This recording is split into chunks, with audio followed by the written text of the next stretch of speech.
Bulletin में सबसे पहले आपको बताएं, भारत ने कश्मीरियों के हुकूक पर डाका डाला है। मकबूजा कश्मीर में मुसलमानों को अक़लियत में बदलने की घिनौनी साजिश कर डाली है। भारत के आइन में मकबूजा कश्मीर की खुसूसी हैसियत खत्म कर दी गई है। आर्टिकल 370 के खात्मे से मुतालिक सदारती हुक्मनामा जारी। मकबूजा जम्मू कश्मीर आज से भारतीय यूनियन का इलाका तस्वुर किया जाएगा। मकबूजा जम्मू कश्मीर अब रियासत नहीं कहलाएगी। मकबूजा जम्मू कश्मीर की अलहदा से कानून साजी असेंबली होगी। लद्दाख को भारतीय यूनियन का इलाका करार दे दिया गया है। इससे पहले मकबूजा कश्मीर की खुसूसी हैसियत से मुतालिक आर्टिकल 370 खत्म करने का बिल राज्यसभा में पेश किया गया। भारतीय वजीर दाखिला अमित शाह ने मुतनाज़ बिल से मुतालिक ऐवान को आगाह किया और इसी पर मजीद बात करेंगे। डायरेक्टर न्यूज़ जियो न्यूज़ राना जवाद साहब हमारे साथ लाइन पर मौजूद हैं। राना साहब, कहिएगा, भारत के आइन में मकबूजा कश्मीर की खुसूसी हैसियत खत्म कर दी गई है। आर्टिकल 370 के खात्मे से मुतालिक आप क्या कहेंगे? देखिए, इससे पहले भी जो पाकिस्तान में अमूमी तौर पे ओपिनियन है, जो जितने भी पावर स्टेक होल्डर्स हैं, कि हिंदुस्तान का ये जो स्टेप है इसके बड़े सीरियस कॉन्सिक्वेंसेस हैं। उसकी वजह ये है कि कश्मीर का मसला जो है वो यूनाइटेड नेशन के अंदर भी पेंडिंग है। कश्मीर का मसला 70 साल से पाकिस्तान और हिंदुस्तान के दरमियान मौजूद है। इस पे आपके 3 जंगें भी लड़ चुके हैं ये मुल्क आपस में। उसके अलावा ये एक ऐसा मसला है जिसपे पाकिस्तान के लिए बहुत मुश्किल है कि वो किसी भी हैसियत से हिंदुस्तान के यूनिलैटरल किसी भी कदम को सपोर्ट करे। तो हिंदुस्तान ने जो कदम उठाया है, जो स्टेप लिया है, इसका बड़ा क्लियर कॉन्सिक्वेंसेस है कि इससे खित्ते में न सिर्फ कशीदगी पड़ेगी बल्कि ये सीरियसली अंडरमाइन करता है प्रॉस्पेक्ट्स इंटरनेशनल पीस के भी। तो ये देखें, ये अटल बिहारी वाजपेयी भी आए, वो भी एक माइंडसेट के थे। उसके बाद मनमोहन भी आए, लेकिन किसी में ये हिम्मत नहीं थी, जुर्रत नहीं थी कि ये स्टेप लेता जो कि मोदी सरकार ने लिया है। और जाहिर है स्टेप के लेने के बाद इसके जो कॉन्सिक्वेंसेस हैं वो सिर्फ पाकिस्तान भारत तक महदूद नहीं है, बल्कि ये अक़वाम मुत्तहिदा के लिए भी एक चैलेंज है कि अगर उनकी रेजोल्यूशन पेंडिंग है और जिसके ऊपर डिसीजन पेंडिंग है और वो उसमें एक पार्टी भारत की है जिसने ये एप्लीकेशन दी थी, तो उसके बाद अगर ये यूनिलैटरली कोई फैसला कर लेते हैं तो वहाँ के रहने वाले लोग उस रियासत के, जिसको मुतनाज़ा रियासत माना गया है, भारत की तरफ से भी माना गया है, भारत के आइन में उसकी प्रोटेक्शन दी गई है, तो अगर उसको यूनिलैटरली वो खत्म करते हैं तो इसके कॉन्सिक्वेंसेस उन लोगों पर क्या होंगे जो कश्मीर की स्टेट में रहते हैं, इंडियन ऑक्युपाइड कश्मीर के अंदर जो लोग हैं। तो ये स्टेप जो है ये काफी विशेष करेगा, मेरा ख्याल है, पाकिस्तान और भारत के दरमियान ताल्लुकात को, रीजनल पीस को, और एक लिहाज से देखा जाए तो ये इंटरनेशनल पीस को भी थ्रेटन करता है क्योंकि दोनों मुल्क न्यूक्लियर आर्म्ड कंट्रीज हैं। जी अच्छा, राना जवाद साहब, इस फैसले के बाद भारत के आइन में मकबूजा कश्मीर की खुसूसी हैसियत खत्म कर दी गई है। इस फैसले के बाद कश्मीरी अवाम पर क्या मनफी असरात पड़ेंगे और हुर्रियत रहनुमा और कश्मीरी अवाम को अपनी जिद्दोजहद किस तरह से आगे बढ़ानी होगी? देखिए, सबसे बड़े विक्टिम तो वही है, कश्मीरी अवाम है। और कल पाकिस्तान की नेशनल सिक्योरिटी काउंसिल की जो मीटिंग थी उसके अंदर ये वाज़ेह तौर पे कहा गया था कि पाकिस्तान कश्मीरी अवाम की जो हक खुद इरादियत, राइट टू सेल्फ डिटर्मिनेशन है, उसकी मुकम्मल हमायत करता है और सिफारती सतह पे भी, पॉलिटिकल सतह पे भी ये कंटिन्यू करेगा। तो अब अगर वो कश्मीर के अंदर जो है वहाँ पे भारत एक ऐसा फैसला करता है जिससे कि वहाँ के अवाम के राइट्स जो है वो सलब होते हैं, उनको कारी रट लगाता है, तो उसके बाद मेरा ख्याल है कि ऑप्शन जो है वो यही है पाकिस्तान के पास कि इस मामले को वो इंटरनेशनलाइज करे और इंटरनेशनल कम्युनिटी को इस्तेमाल करे। और ये बुनियादी तौर पे ये राइट्स ये पाकिस्तान को इसलिए करना चाहिए कि ये जो कश्मीरी अवाम के हकूक हैं उनके लिए। और जाहिर है, अगर आपने देखा कि इंसर्जेंसी वहाँ पे चल रही है, बहुत ज्यादा कश्मीर के लोगों ने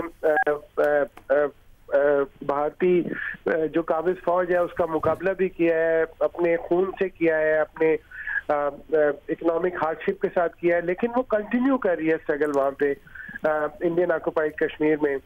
तो इस फैसले से वो इंटेंसिफाई हो जाएगी और उसके इंटेंसिफाई होने की वजह से देखें, कल जो हमारी नेशनल सिक्योरिटी की कमेटी की मीटिंग थी उसमें भी ये बात की गई कि इंडिया जो है फॉल्स फ्लैग ऑपरेशन कर सकता है। वहाँ पे खुद ऐसी जो वहाँ पे इंडिजिनस मूवमेंट है उसको बुनियाद बना के इंडिया जो है वो पाकिस्तान की तरफ कोई ऐसी हरकत कर सकता है जिससे कि पीस जो है उसको नुकसान पहुंचे।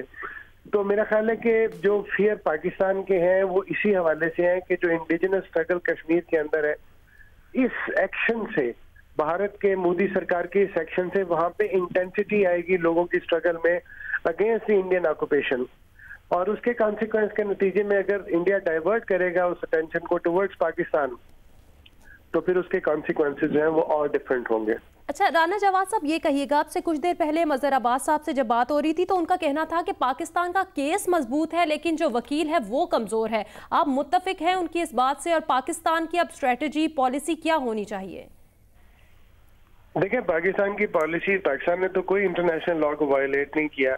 हिंदुस्तान की तरफ से इल्जाम लगाया जा रहा था कि पाकिस्तान जो है वो वहाँ पे कश्मीर, इंडियन ऑक्युपाइड कश्मीर के अंदर इंसर्जेंसी जो है उसको एड करता है, वेट करता है, सपोर्ट करता है। उस हवाले से आप देखेंगे जो पाकिस्तान में स्टेप्स लिए गए वो बड़े क्लियर स्टेप्स हैं। पाकिस्तान ने उन तमाम लोगों के खिलाफ एक्शन लिया जो भी इंटरनेशनल कम्युनिटी की तरफ से ये बात आई। उसके अलावा एक रिस्पॉन्सिबल पाकिस्तान ने रोल अदा किया है।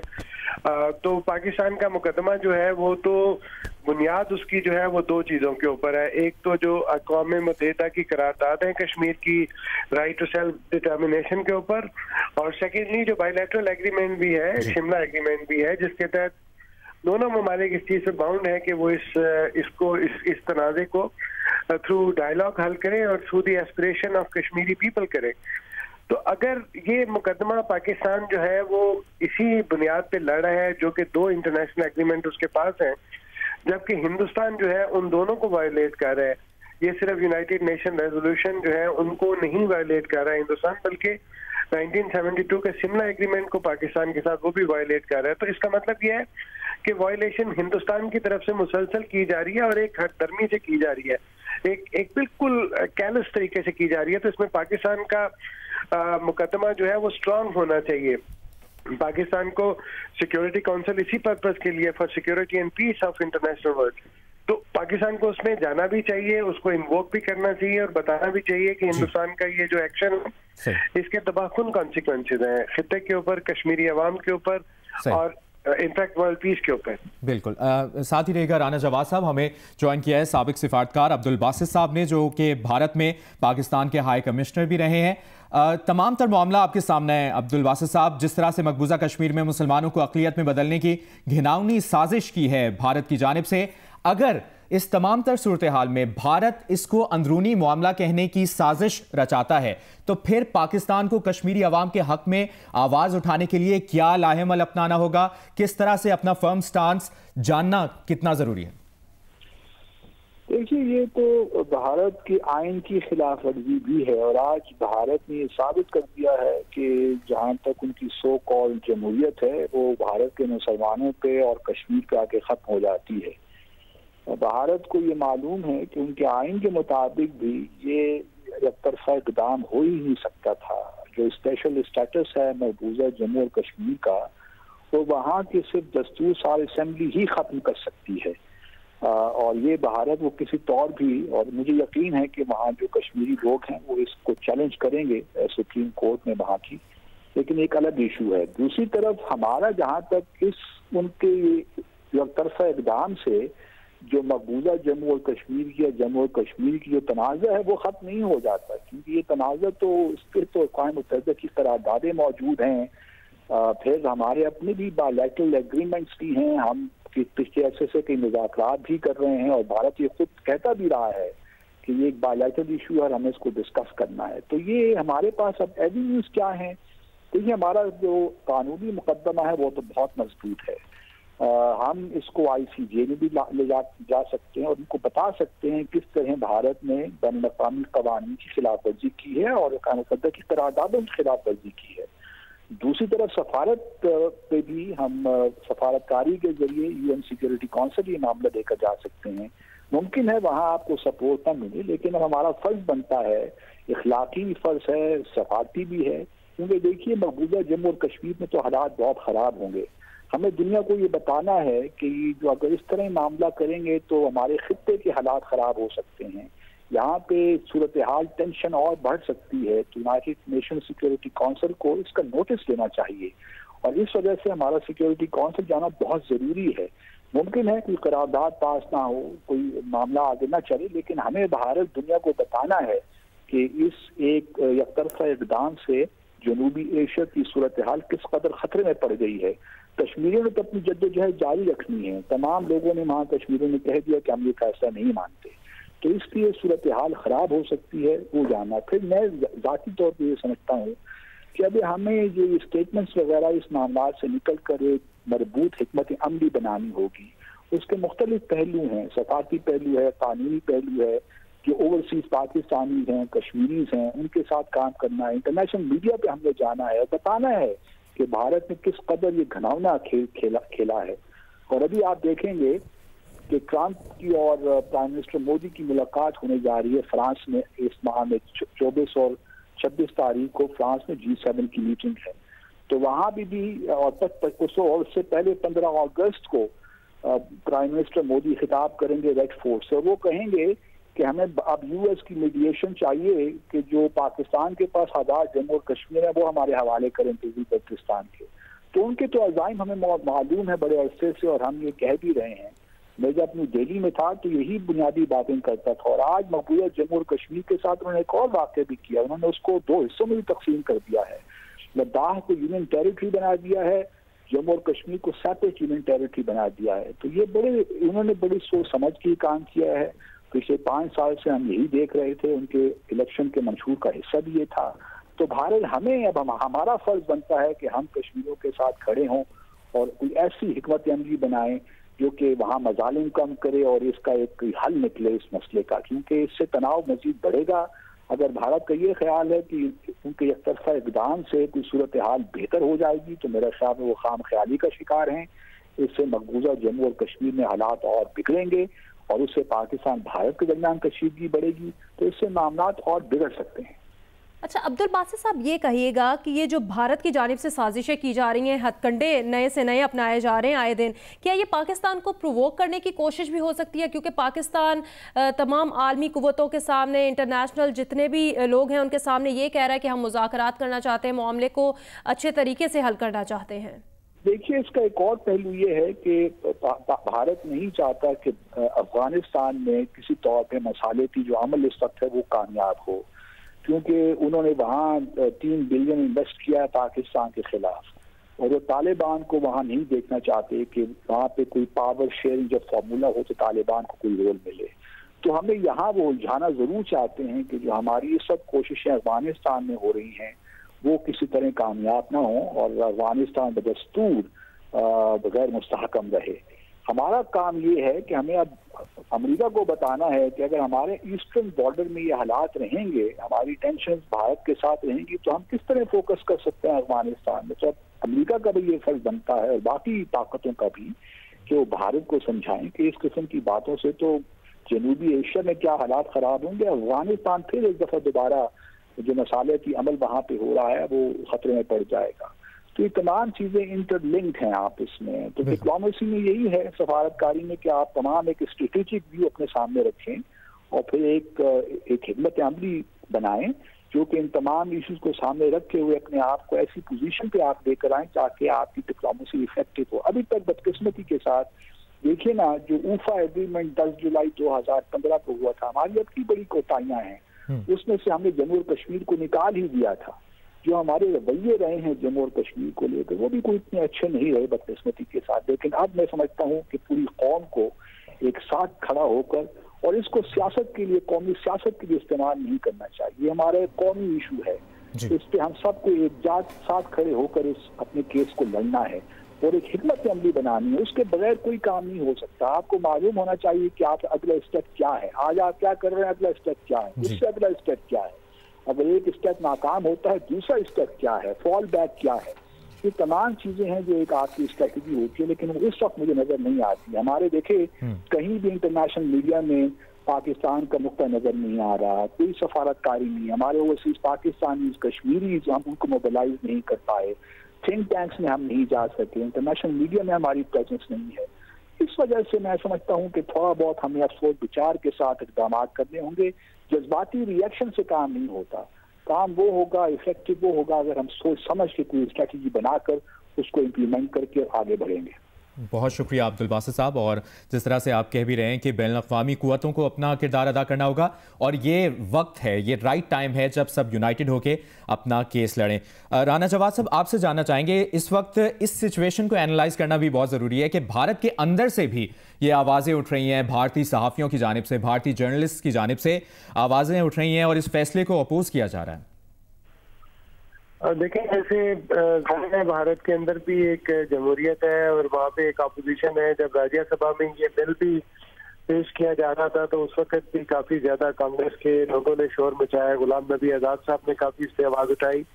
उसके अलावा वहाँ पे सिविल सोसाइटी में भी ऐसी आवाजें आपको मिलती हैं, क्योंकि हिंदुस्तान का ये डिजाइन बहुत पुराना है। ये नहीं है कि वो मकबूजा कश्मीर की जो इंटरनेशनल हैसियत है उसको खत्म करके अपना एक हिस्सा बना ले। तो उसमें आपने देखा कि बहुत ज्यादा हिंदुस्तान के अंदर भी ऐसे लोग थे जो इस चीज को अपोज करते थे, क्योंकि अगर आप एक जिम्मेदार रियासत है तो आपको वो तमाम इंटरनेशनल एग्रीमेंट जो है उनको फॉलो करना चाहिए जिसके आप सिग्नेटरी हैं।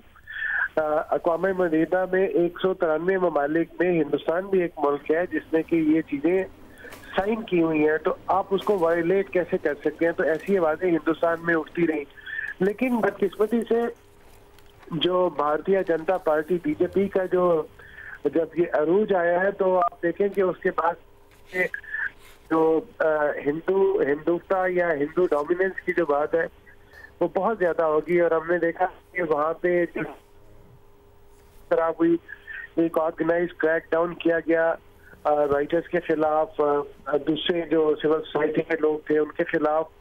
और ये तो आपको जगह जगह ये बातें मिलती है कि जहाँ पे हिंदुस्तान की इंडस्ट्रियलों के साथ भी और डिसेंटिंग वॉइसेस के साथ भी किस तरह का सलूक किया जा रहा है और मोदी सरकार जो है वो किस तरफ चल पड़ी हुई है। और आज हमने देखा कि उन्होंने एक ब्लेटेंट फ्लैग्रेंट वायलेशन की है इंटरनेशनल लॉ की और अपनी ही कमिटमेंट से फिर गए हैं और अपने एक मुतनाज़ा इलाके को अपना यूनियन का उसको हिस्सा बना दिया। और वहाँ के लोगों के राइट्स जो है, जो कश्मीरीज हैं, मिलियंस ऑफ कश्मीरीज, उनको टोटली यूरोप किया, उनको गसब किया और उस पर कोई नदामत नहीं है।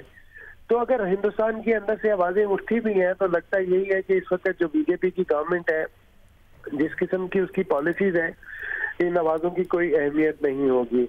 और ये मसला जो है आखिरकार ये एक international treaty, international pressure, international coordination के साथ ही किसी न किसी करवट बैठेगा।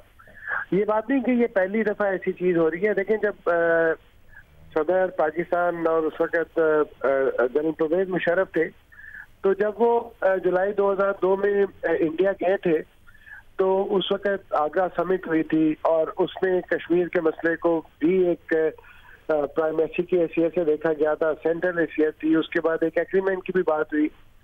फिर आप उनका टेन्योर देखते हैं जब जनरल मुशर्रफ का, तो वो 4 पॉइंट्स एग्री किए और जिसके अंदर ये कश्मीर की मुतनाज़ा हैसियत भी बरकरार थी, लेकिन उसके साथ साथ वो स्टेप लेने से जिससे कि पाकिस्तान और हिंदुस्तान जो परपेचुअल स्टेट ऑफ वॉर में है उस इम्पैक्ट को कम किया जाए। लेकिन वो अब नहीं आगे बढ़ सका और उसके बाद हालात फिर खराब हो गए। तो अब ये हिंदुस्तान ने यूनिलैटरली कोशिश की है। अब देखना ये है कि पाकिस्तान का इस पे अभी तक सरकारी रद्द-ए-अमल जो है इस एक्शन के बाद नहीं आया। फॉरेन ऑफिस क्या कहता है, प्राइम मिनिस्टर साहब अभी बोले लेकिन उन्होंने इस पे जिक्र नहीं किया, शायद उनको अभी ब्रीफ नहीं किया गया। हो सकता है वो असेंबली में बात करें इस मसले के ऊपर। और ये जो एक सरकारी सतह पे रिएक्शन आना थी उसके बाद पता चलेगा। लेकिन कल जो नेशनल सिक्योरिटी कमेटी की मीटिंग थी जिसमें आर्मी चीफ शामिल थे और प्राइम मिनिस्टर ने चेयर किया था उसको, उधर से बहुत क्लियर मैसेज आया था कि पाकिस्तान कश्मीरियों की भरपूर इमदाद जो है वो जारी रखेगा, लेकिन जाहिर है सिफारती होगी, इखलाकी होगी और पॉलिटिकल सपोर्ट की बात कर रहा है पाकिस्तान।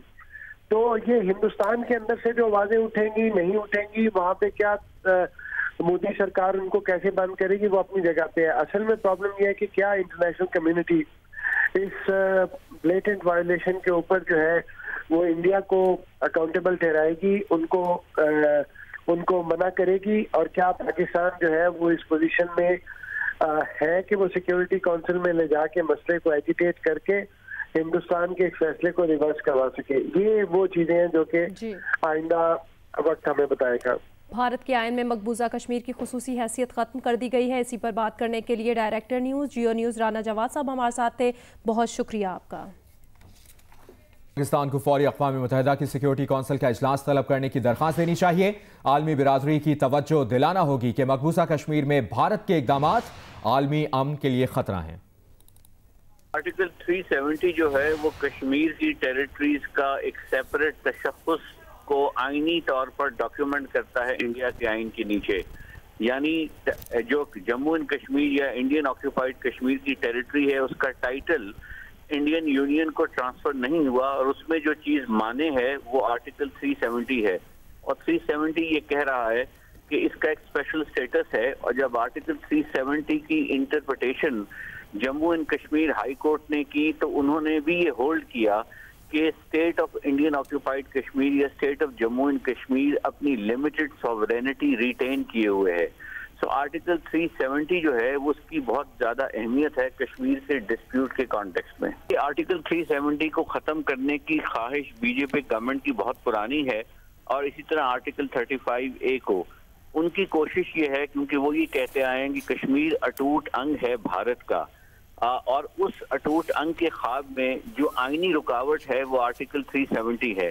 सो इन अदर वर्ड, जिस तरह के इंडिया का आइन इस वक्त स्टैंड करता है वो बीजेपी का जो सियासी और उनका जो इलेक्शन का कैंपेन का नैरेटिव है उससे मुतसादिम है, उसकी इम्प्लीमेंटेशन को ऑब्स्ट्रक्ट कर रहा है।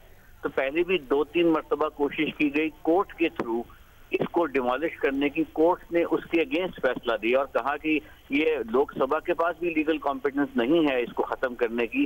तो आज जो ये बिल टेबल किया गया इसके पीछे यकीनन एक तफसीली कानूनी एक्सरसाइज मुझे नजर आती है जो की गई होगी ये असेस करने के लिए कि इस बिल को या इसको खत्म करने के लिए इंडियन पार्लियामेंट में कैसे इसको मूव किया जाए। मेरा तो ख्याल है पाकिस्तान को इस वक्त फौरी तौर पर अक़वाम मुत्तहिदा की सिक्योरिटी काउंसिल के इजलास को तलब करने की दरख्वास्त करनी चाहिए। देखिए, हमने अभी इंटीमेशन दी है, हमें दरख्वास्त करनी चाहिए कि ये situation likely to endanger international peace and security है। अक़वाम मुत्तहिदा के कानून की जिसमें कश्मीर के डिस्पोजिशन की तफसीलात हैं उसकी वायलेशन है, और इसी तरह UN सिक्योरिटी काउंसिल के मुख्तलिफ रेजोल्यूशन की जिसमें पाकिस्तान और इंडिया को कहा गया, इसी तरह जो बायलैटरल एग्रीमेंट पाकिस्तान इंडिया का है उसकी भी वायलेशन है कि आप किसी भी तौर पर कश्मीर के इशू को रिजॉल्व या बायलैटरली करेंगे, वो अगर पाकिस्तान चाहे और कश्मीरी चाहे, या उसे अक़वाम मुत्तहिदा के फ्रेमवर्क में करेंगे।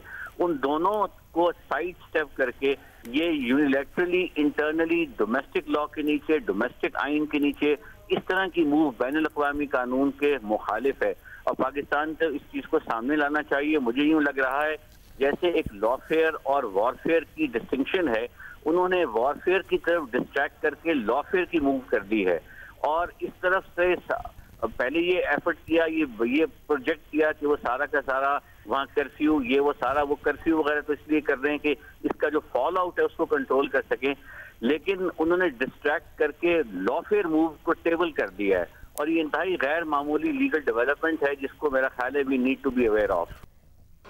दिफाई तज्जियाकार ब्रिगेडियर रिटायर्ड हारिस नवाज ने कहा, पाकिस्तान कश्मीर की आवाज़ है। उन्होंने कहा कि पाकिस्तान को एक ताकतवर रद्द-ए-अमल की सूरत में दुनिया को बताना होगा कि हम भारतीय हुकूमत के कश्मीरियों के हुकूक ग़स्ब करने के घिनौने अज़ाइम किसी सूरत कबूल नहीं करेंगे।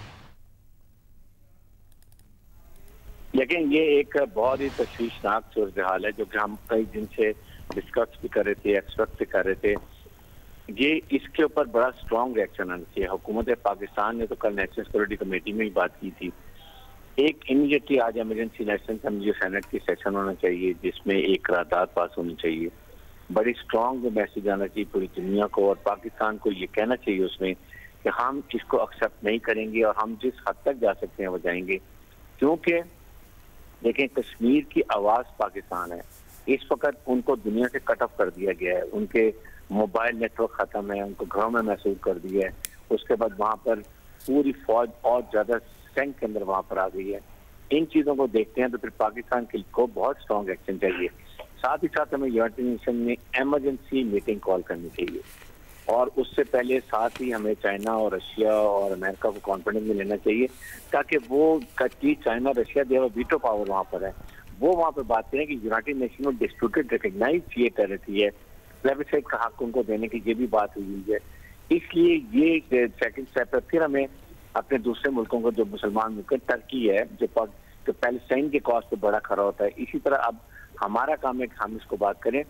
और ये इतना आसान नहीं है जो इंडिया ने हरकत की है, ये दहशतगर्द नरेंद्र मोदी से ये एक्सपेक्टेड था, he could have gone to any extent, but they don't realize repercussions. इसको पाकिस्तान को लीगल बैटल, उसके बाद डिप्लोमेटिक बैटल और जो मिलिट्री बैटल है वो हम पहले ही हर वक्त तैयार हैं, वो हम बैठे हुए हैं, बट हमें प्रोवोकेशन में नहीं आना। जो इंडिया चाहता है इस वक्त कि हम प्रोवोक करें और इंडिया उसके ऊपर एक बहाना लगाए, दुनिया का टेंशन डाइवर्ट हो कि कश्मीर में पाकिस्तान ने लड़ाई की है, उन चीजों को अवॉइड करके rest all option we have to go to ensure that we become the voice of Kashmir. अच्छा हारिस नवाज साहब, ये कहिएगा कि मकबूजा कश्मीर में कशीदगी पर अक़वाम मुत्तहिदा ने यह कहा है कि पाकिस्तान और भारत दोनों तहम्मुल का मुजाहरा करें, लेकिन एक जानिब उनकी जानिब से कहा जा रहा है कि तहम्मुल का मुजाहरा करें, दूसरी जानिब भारत जो है वो इस तरह की इक़दाम कर रहा है, इस तरह की चीज़ें सामने आ रही हैं।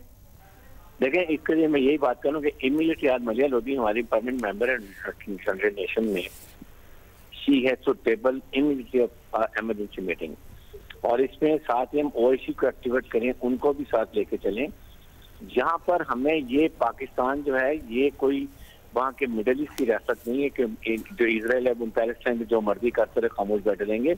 हम एक न्यूक्लियर मुल्क है, हमें अब न्यूक्लियर मुल्क की तरह बिहेव करना है। हमने ये इंडिया को भी वार्निंग देनी है, वर्ल्ड को भी देनी है कि इसमें anything can happen and we will not accept. हम कश्मीर का साथ नहीं छोड़ सकते। कश्मीरियों का जो खून है वो हमारी रगों में खून है। ये प्राइम मिनिस्टर पाकिस्तानी और फॉरेन मिनिस्टर ने बात की थी, इसलिए ये उनको बताने की जरूरत है। इसमें साथ इंग्लैंड को लेकर चलें, बिकॉज ये सब किया जा रहा इंग्लैंड यूनाइटेड किंगडम का, उनको बताने की जरूरत है। और साथ ही साथ हमें वार्निंग देनी चाहिए, हमें इंडिया को महसूस होना चाहिए कि एक एक पाकिस्तानी इसके बलाद मरने के लिए तैयार बैठा हुआ है। जबकि दिफाई तजियाकार lieutenant general retired Naeem Khalid Lodhi ने कहा है कि मालूम होता है कि ट्रंप की सालिसी की पेशकश अमरीका और भारत की मिलीभगत थी। अमरीका की सालिसी भारत के हक में होगी। पाकिस्तान को भारत के साथ सख्त रवैया अपनाना होगा। मुल्क की कमजोरी या ताकत देखी जाती है, केस की कमजोरी या ताकत नहीं देखी जाती है। दुनिया की लेवल प्लेइंग फील्ड नहीं है। कश्मीरी हुर्रियत रहनुमा यासिन मलिक की अहलिया मशाल मलिक ने कहा, आज मकबूजा कश्मीर की तारीख का स्याह तरीन दिन है। एक बयान में उन्होंने कहा, मकबूजा कश्मीर की खुसूसी हैसियत खत्म करने के भारतीय इकदाम को शदीद तनकीद का निशाना बनाया और कहा कि मोदी सरकार मकबूजा कश्मीर में जुबानबंदी के बाद अब कत्लेआम का मंसूबा रखती है। उन्होंने मुतालिबा किया कि पाकिस्तान ये मामला अक़वाम मुत्तहिदा, सलामती कौंसिल समेत तमाम आलमी फोरम्स पर उठाए। 1947 में जो जम्मू में 5 लाख मुसलमानों को आरएसएस के गुंडों ने स्लॉटर किया था, वही जो सरकार है हिंदुस्तान की इस वक्त मोदी रजीम जो आरएसएस के फॉलोअर है, वही चीज़ 35A को 370 को इन्होंने स्क्रैप कर दिया है। प्रेसिडेंट ने साइन कर दिया है वहाँ के।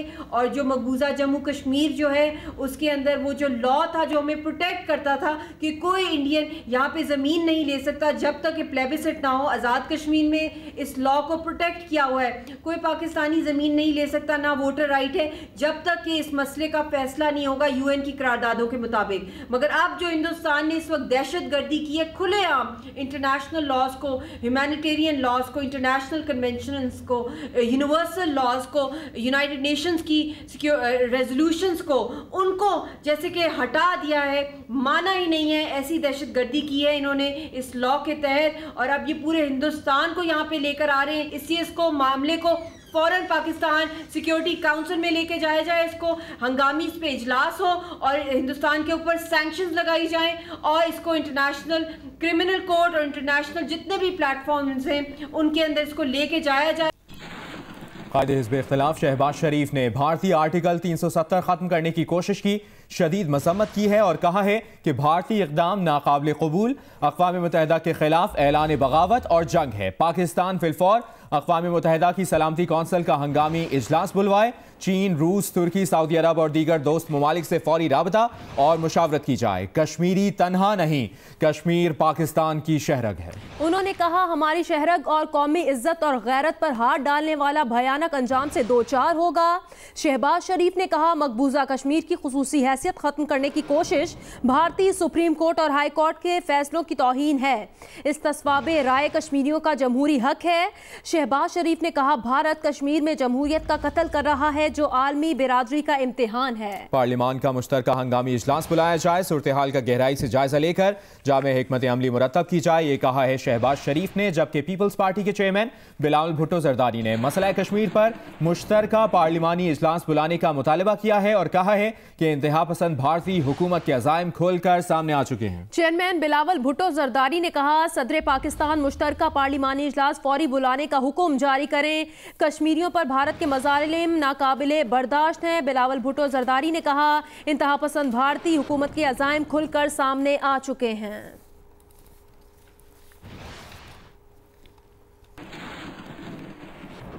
मुल्क के मुख्तलिफ शहरों में आज कश्मीरी अवाम से यकजहती का दिन मनाया जा रहा है। भारतीय मज़ालिम के खिलाफ रैलियां भी निकाली जा रही हैं। स्कूल्स, कॉलेजेस और यूनिवर्सिटीज में भी तकारीब का इनेकाद किया गया है।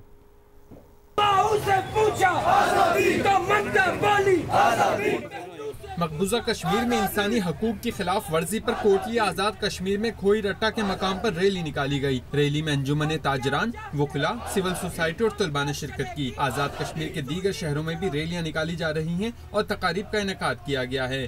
फैसलाबाद में मेडिकल यूनिवर्सिटी में खुसूसी तकरीब का इनेकाद किया गया, जहां कश्मीरी अवाम से इजहार यकजहती के लिए 1 मिनट की खामोशी इख्तियार की गई और हाथों की जंजीर बनाई गई। राजनपुर, मुजफ्फरगढ़, गुजरात, शोरकोट, लैया, चीचावतनी, मंडी बहाउद्दीन में भी रैलियां निकाली गईं। जैकबाबाद, कनकोट में निकाली गई रैली के शुरका ने मुतालबा किया कि कश्मीर में हिंदुस्तान की जहरियत बंद करके कश्मीरियों को उनका हक दिया जाए। थर पार्कर और बदीन में समाजी तंजीमों और शहरियों के अलावा बच्चों ने भी रैली में शिरकत की। दादू में कश्मीर बनेगा पाकिस्तान के उन्वान से रैली में पुलिस के जवानों ने भी शिरकत की। चमन में समाजी तंजीमों की रैली के शुरका ने भारतीय मजालिम और कश्मीरियों पर तशद्दुद के खिलाफ शदीद नारेबाजी की।